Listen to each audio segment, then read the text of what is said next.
back to the Shed Show, the show that's in the shed. That is a good pattern interrupt. Yeah, thank you. It sounded like Santa Claus is in here, but it's not Santa Claus. Yeah. It's someone better, someone I actually believe in. Better gifts. Whoa, Barrett we have a Burgin. child audience. Thank you.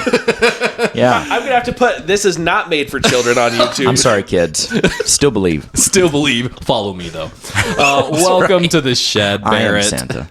Thanks for being here. Thanks for having me. And thanks for canceling your other guest to just bring on Barrett came to me. You know, he was like, I want to be on it. I was like, man, we're booked out for a couple weeks. He made it happen. I don't know how. That's not at all what happened. I was booked. Cole came begging. And I said, well, you do need to get your viewership up, so I'll hop on there. That sounds more accurate. I owe your family this, but don't ever talk to me ever again. I owe your family this. Third version of the story. We met in the desert. We shook hands. We decided we could both benefit from this. Is this Dune? Yeah. Keanu Reeves is like, he's like, where's the Assassin's Creed or whatever? Do you know like, he's only Keanu, seen the get third John Wick? He didn't watch the first two. He just watched. Well, that's all right. The first, the best. Thank you. It's all the same. John Wick. Did either of you see Nobody? Yes, I did. I loved it. It was like, I didn't expect anything. Mm-hmm. And then that bus scene blew me away. That was really good. It was good. What'd be even funnier is like seeing like having a whole action movie, but it's just all like happening in his head. So like that all happens, but then he switches back into reality and he's just really beat up on the floor. Oh, dang. So, the producers of John Wick, they're doing a Christmas special of like, it's not like John Wick, but they're going to do a Santa Claus version of John Wick. With what? Who's that guy from Stranger Things? Why? I just barely saw it. Oh, really? Oh, Yeah. that might actually be pretty good. I watched the trailer for it because I wasn't bought in, and then I watched it. I was like, "This is pretty good." Huh? Gosh dang it! Did he gain all that weight back so that he can be Santa? Or is he still really thin? I think he he was on Stranger Things. I think he just likes being like a little bit heavier. Yeah. Once you get heavy, He looks good. Yeah. It looks good on him. Well, Some people carry it. Well, you just want the dad bod sometimes. From experience? Oh, thanks. Leave him alone. He just says this because he's also seen me at 10%. I didn't realize this was a problematic show. Leave him alone. All right. That was a great introduction. Get back on track. We only have 20 minutes. Barrett is a writer, producer, and director. We had Marshall on a few weeks ago. That was the wrong order, but thank you. No, writer, producer, director. That's what you told me to say. Director, producer. You dick. Oh my That's gosh. what he did say. Writer, director, producer. Thank you. That's me. Thought you were describing someone else. He's like, I'm not him. Barrett has written and directed actually 3 award-winning short films: The Next Door, Out of the Ground, and Father of Man. That's right. If you guys watched the Marshall Thank you. episode, Barrett's better than Marshall. Now that they already know. Marshall's watching this. We'll tag him. It's all right. No, actually, Marshall won an award. He and I were against each other in a film competition. His won, and I've never forgiven him for it. That drives me. That drives me. You've never let it go. No, and neither has he. So that's why I had to rush out and make this next thing you're about to talk about. It's all because of Marshall. Yeah, so that's Barrett. Yeah, that's it. Nothing else. You forgot the biggest one. Which, oh my goodness, Barrett has written and started an art movement. No. CRYO. My feature film. Oh. That was literally the last thing he talked about. So really? He mentioned that. I was waiting for the rest too because you had 2 more things to mention. I had a lot of things on Have this you guys paragraph. thought of restructuring the podcast where you're the... you introduce? I tried it once and I couldn't take it seriously. Actually, I had to redo the one intro he did. Seriously. Well, the thing is, I try to keep the energy high. Okay? Yeah, Are you the that's hype good. guy? Is that what this is? Well, I think I'm the reason why people come, but you keep it on track. But okay. I'm joking. I'm worried about this intro. I don't think I even know who I am anymore.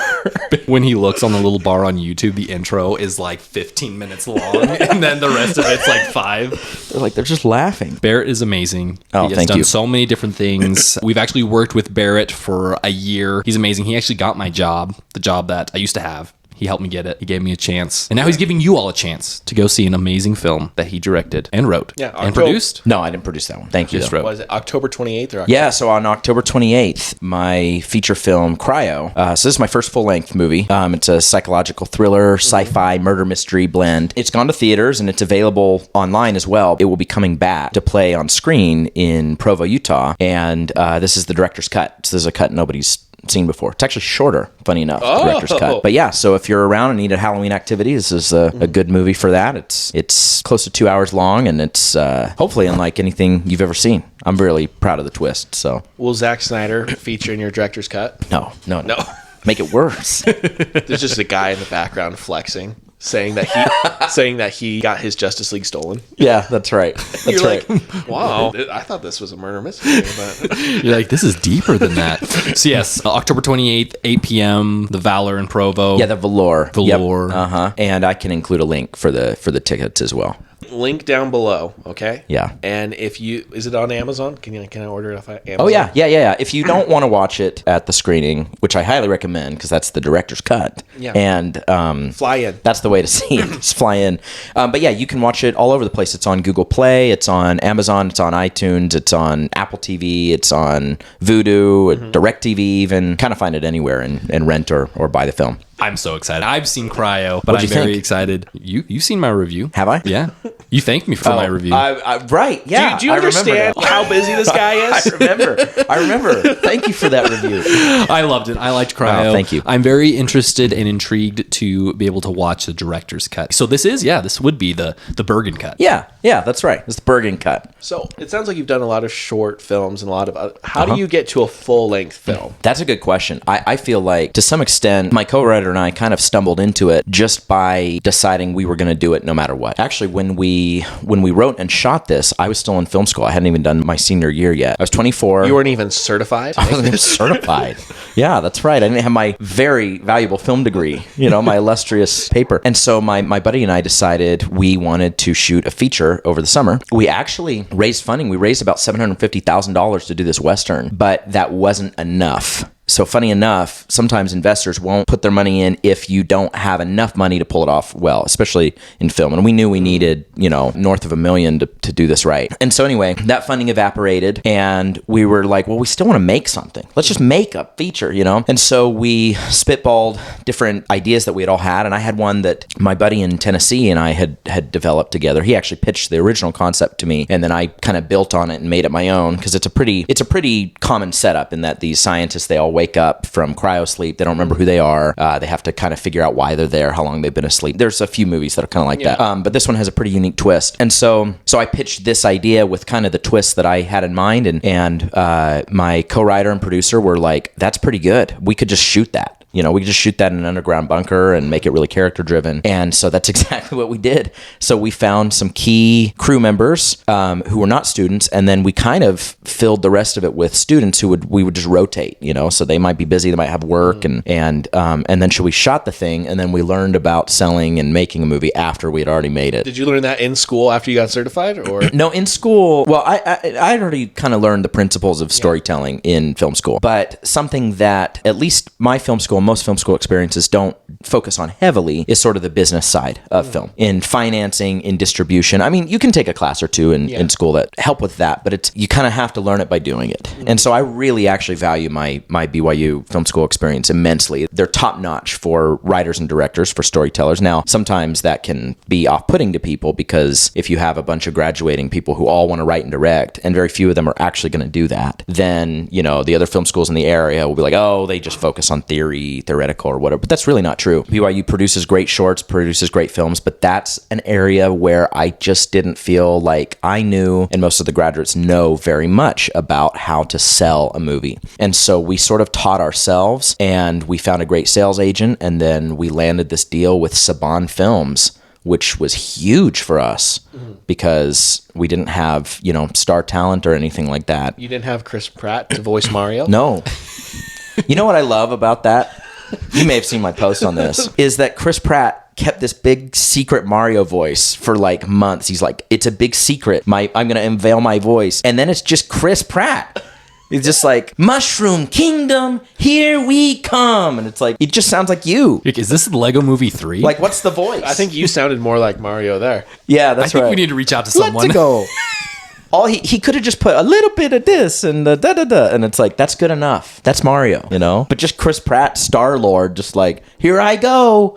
It's like, Why? Anyway, sorry. Yeah. No, tangent I there. took but you on a weird tangent. no, it's important. As the resident expert here on movies. Is your thumbnail going to be you as Mario and us Your thumbnail yelling should be at me, Chris Pratt? ready to either yay or nay. Like Gladiator. We can do that. I can just yay or nay movies, as the authority in the room. We'll put your face on Joaquin Phoenix from Gladiator and Mario in the bottom right corner. There we go. Oh, boom, got it. Don't even need to think about it. So anyway, yeah, I digress. We sold the movie. We made all the money back, at least for our hard investments. We're still making sales. We learned all about the different rights in selling in different, territories. And Saban has it for North America, but we're still making deals in Germany and Australia. And the goal is, since we set it up on a deferred pay model, which everybody knew this was the case, that it was kind of just making it for fun in the hopes we could sell it. Any profit we acquire, our plan is to distribute it to the cast and crew until they're all paid off, because we kept track. We had time sheets and everybody kind of kept track of the days they worked, and then once they're all paid, if we're still making money, we'll be in profit. At least those of us who invested and kind of above the line. But for me, just having sold the movie is invaluable, because now I've sold a movie to a big distributor, and that has opened a lot of doors for me already in terms of being able to direct and finance another feature film. So I might do a few more shorts in the future, but I don't have any plans to, because now full-length movies, that's what I want to be doing. You're gonna be like Quentin, and you'll be like 9 movies tops. That's all. No way. No. I'm gonna write till my fingers bleed. He's such a unique filmmaker and loves movies just more than I do. And and I love him. But I love him that much, And yeah, the 9 movies thing, for him to have kind of there's a word for it, kind of his body of work. Anyway. The Quentin universe? No. There's a good word. I can't remember what it is. But yeah, here, I'll look it up. Phase 1 saga. Phase 1, yeah, part 1. And then he's going to start making TV shows. He's going to fake his death and then come back as somebody else and be like, I got room for 8 more movies. They're like, why is there still more feet? Yeah, why is there more feet than ever? Here we go. I'm going to find the word. Ovoir. His ovoir. His ovoir. There we go. Quentin Tarantino's ovoir. Yeah, I myself do not have an ovoir. Ever? I don't know. I mean, I'm not thinking, Quentin's clearly thinking, okay, this is going to be my body of work. I only want, what is it, 10 films? And they all kind of tell a story together. And look, I'm just trying to make movies, man. I'm just trying to break into the industry. I just want to do it. I'll just make whatever. I thought you were going to say, I just want to make money, man. No. I just want to sell out.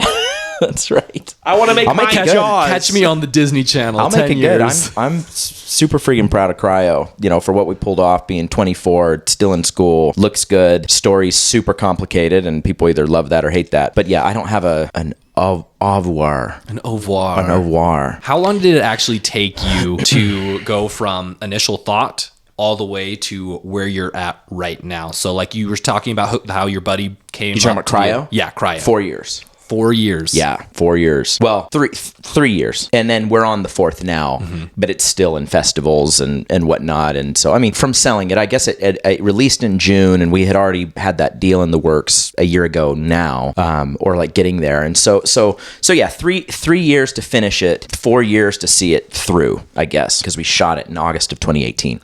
Now, it didn't have to take that long. COVID screwed us up quite a bit. And then also, I learned, especially on the post-production side of things, you can write and plan a movie with no money. You can shoot a movie with limited money. You really can't finish a movie with no money, because the nature of post-production is, for our editors and our, VFX artists and post-sound and stuff, that takes a lot of time. Think about the production on this. You spend probably a lot more time editing it than you do shooting it. You can just sit down and shoot, and you've got the content. It's we got to make some adjustments. And so I ended up finding more funding through another investor, and that got us enough funding to just buy out a couple of specialist positions so we could just see it through to the end. So yeah, I'm not really going to talk about our hard numbers, but they're astronomically low. Oh, they're really? Unbelievably low for how much we made the movie. And yeah, I almost don't want to say, because it looks like it's made for more. People always assume how much we made it for, and I'm like, yeah, that's right. That's close.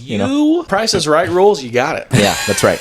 Wait till the end of the podcast to really hear. We It's post nothing. spreadsheets. Yeah. All of it's an Excel sheet that says 0. They're like, what? But the whole point of my movie is so that I never have to do it that way again. I don't want to beg people for favors, and largely because there's so many talented crew members out there, I want to be able to have the funding up front next time. So this was kind of our trial by fire. We proved that we can do it, and to sell to a big distributor and make profit for our investors. So in that sense, it's a calling card to actually make what I would consider my real first film when I have a budget and can have kind of total control in that aspect. Through this whole entire 4-year process, what was your high and your absolute low? Probably having a kid. Man, that's a low for What? the kid? No. What? No, like having a How high. dare you? My apologies. I'm just kidding. I'm just kidding. Yeah, I mean, having a kid was absolutely high, but that's so separate. In fact, Yeah, I know. I put you in a bad situation there. I'm just like, where's this going? once we had my daughter, I felt like I'd already had a kid, CRYO was your first child? Yeah, seriously. This is a breeze. Are you joking? I'm serious. Having a child is way easier than making that movie was. 100 times. High would probably be, it'd probably be selling the film itself, learning that we had landed distribution, and then seeing the people that the movie really worked for, just glowing about it. Low would probably be also learning how to send all the deliverables that were needed to hand over to the distribution company. I mean, the list is exhaustive, and that's something we are very grateful we learned, because on the next film, we're going to be more thorough in making sure we have all of that stuff ready to go. We thought we did. Did you forget like a vial of blood and then like... No, it's crazy stuff. Like, for example, 300 high-resolution stills from the movie that each have the name of every actor, every character they're playing, a description of the scene, yada, yada, yada, on all of these things, where it's shot, where the location is, where it happens in the film. Oh, and we need that tomorrow. We need that in 2 days. And it was just like, the deliverables list we had was a packet. Pages and pages long. I think it was like 70 pages or something like that. Oh, of what you had to give them? Yet files, file types, like paperwork, documents, all of this stuff. And like I said, we thought we tracked that stuff relatively well. And we tracked it at the level that I think most young filmmakers, most independent or student filmmakers are tracking it. And that was the biggest education. It's like, you have no idea what you need to be, thumb drive and what you need to be this doing. Should be it. No, yeah. This is it? Yeah, exactly. And so that was the lowest low. The other thing is, every time we had to give over a file of the movie, a deliverable, something you really have to do is QC, a quality check. And so we had to watch that movie every single time. We had some new file version of it, and there's tons and tons and tons of different file types for it. So we watched it over and over and over. And you can't look away, and you can't be checking your phone. You have to just watch, so that there's not a glitch or something, and you have to re-export the file. So whenever you can act out every single character now. I know every single frame, to the point where when it screens, I love doing Q&As. I love talking about it. I love seeing people's reaction, kind of the end and whatnot. But I avoid it if I can, watching it myself. I've seen it too many times. I have a transcended experience. So whoa. No. So hear me out here. At first, I would watch it. I was really aware of what everybody was feeling or thinking in certain moments, what the weak points were, what the really strong points were. Then as I start to watch it, I would think of all the things I do differently, and I track here's this thing, I might do this, I might do that. And some of that frankly shows up in the director's cut. There were some things that I'm like, I wish I had done this, and I'm just going to cut that out. And then finally now I start thinking of it upside down. I just kind of lose myself, You get lost in the sauce. It doesn't have meaning anymore, You know how if you repeat a word so many times it loses its meaning? That's what CRYO's become for me. Is I just watch it and I kind of start to float, I start to wander. Okay. Who needs shrooms when you can just make a piece of work? I'm going to pitch you a new movie idea. It's like Larry David, where you're making a movie about a guy making a movie and he loses all meaning. That's funny. That's pretty good. They say there's two, or I learned this in a film school experience I did in high school. There's two major rules about writing a story. Don't make a movie about people making a movie. Oh, dang it! And don't make a movie about where it was all a dream at the end, which I think is something you pitched. The ideas in the shed are just garbage. It's like, this really is a shed. Time is almost up, but what is some of your advice for anyone going into this industry, or if someone is just starting to either produce a movie or whatever, what's kind of your advice for them when things get hard? See it through. I mean, being 2 or 3 years into this movie where the cut wasn't done, and I think everybody had lost total faith in me. I think they were like, well, it broke him, like he's not going to finish it. Finish. Just see it through. Push through the hard stuff. Don't give up, especially if it's a project you believe in, especially if you're on the verge of hating said project. I've hated that movie so many times where it's just like, I just want to be done. And then I'd think of like, well, I put so much time and work into this, it would just be such a waste. And then I came to love it again because I was proud of it. And I'm like, oh, that really works. Oh, the score's really nice now, and it's like that one high school girlfriend. Just keep coming back for some reason. That might be a me thing. Yeah, treat your art as a toxic relationship. And don't ever let go. Don't ever let go. Just let it ruin you. That's right. Yeah, so that's what I'd say is, number one, go out and make stuff. Even if you don't have any money to do it, just start making things. And pretty soon you'll develop the skill set. If you've got it in you, you'll develop the skill set to be marketable in that aspect. I guess, okay, second thing, see your projects through. And third, if you really want to make movies, keep making narrative stuff. Don't completely sell out to commercial advertising, that kind of stuff. That's great, and I think that's awesome. But if that's taking all your time away from writing and directing narrative content, you'll never make movies. It's my advice. Oh, just drop the mic there. Take that home. Yeah. Leave us on just such a high note that we feel inspired to do something more. Go make movies, guys. Go make movies. You guys too. Everybody. Quotes. Thank you so much, Barrett, for being in the shed today. October 28th, 8 p.m., Provo. Be there, be square. The tickets are down in the bio. We'll also be there. If you want to hang out with us. If that adds. Yeah, come meet But these if that guys. takes away. You won't see them. I'll put them away. Don't you worry. Thank you, and we'll see you next time. Bye.